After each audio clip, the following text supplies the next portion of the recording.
Hi everyone, my name is Junon. I have a health science background, and I'm the author of the book Truth and Empathy: How to Find Your Soulmate. And I'll put a link to the book below. This video is about the romantic compatibility between INTJs and INTJs. But before we dive into this topic, I would like to underline something about my book.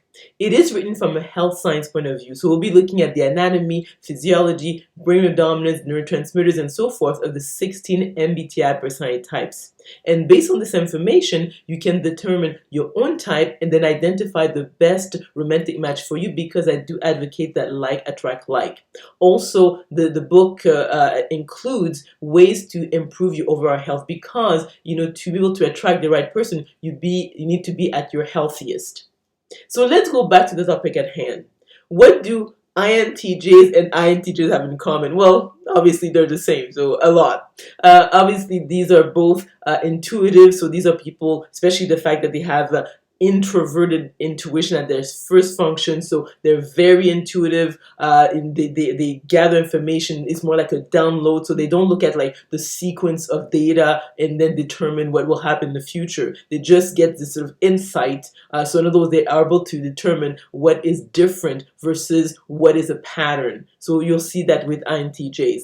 The other aspect, obviously, they're both judgers, so these are people who are reliable, reachable, hardworking. They like predictability. They don't like change at the last minute. So in other words, they'll be able to lean on each other on that aspect. The other point also is that they are both obviously thinkers. So these are people who put more emphasis on logic. So being an intuitive thinker, they are about the abstraction of the concrete. So they will be able to have a lot of a topic of discussion, because these are people who are very interested in math, science, and they're really about the future. So they are very innovative that way. So these are people who are very interested in the abstract, unknown. So they'll have to be able to explore a number of topics when it comes to math, science, and what is unusual.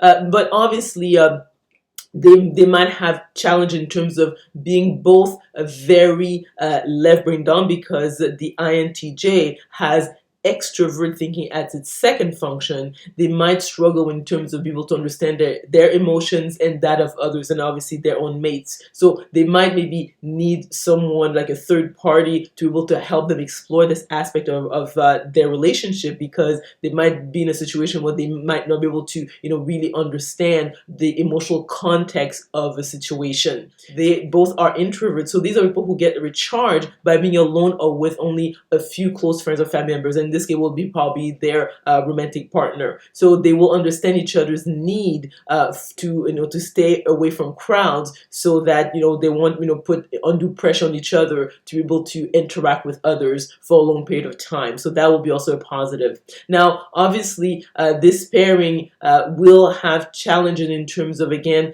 they're both left brain dominant, very left brain dominant, so they're not very affectionate. If they were to have a family, then the children, the children could be any personality type. If they were feelers, then they might not get the emotional sort of like support that they need from their parents. So the INTJ is often almost borderline autistic. So in other words, they might understand each other, but will they be able to give the physical affection, the warmth and so forth that is often needed if you are a parent? So that will be a challenge. But I think that obviously, as I say often in other videos, is that I believe that like attract like. So in other words, they basically are the perfect match for each other, but their areas of weaknesses they might need to outsource it. So maybe they will need someone who will pull them out, let's say, to be more outgoing, to maybe interact more with other people or go to different events. They might need someone who help them maybe understand their emotions and that of their partner, and also especially if they want to be a parent. So that will be areas where they probably will need some help. Again, when we look at their strength, obviously they're both intuitives. They also tend to have high high IQ. They're reliable with you because they are judgers.